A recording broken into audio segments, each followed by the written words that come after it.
All right, so I'm going to click on this virtual class.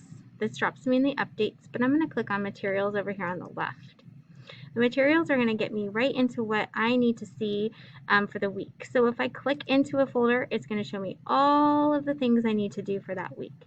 But I'm going to go back out to the materials tab where I can see everything. And it looks over here like I have something due. So I'm going to go ahead and click on that. And oh, here's the assignment. I'm going to click on that again. It's going to download here on the bottom of my screen. Well, let's take a look.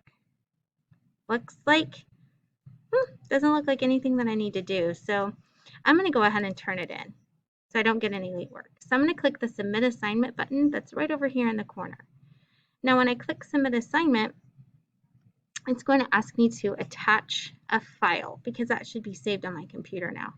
So I'm going to go to my downloads and I'm going to search for the name of that file, Middle School Code of Conduct. I'm going to click it.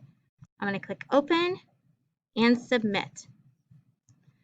So now that I've submitted this assignment, it says right over here in blue that Mrs. Bell is going to see it on the other end and all should be good. So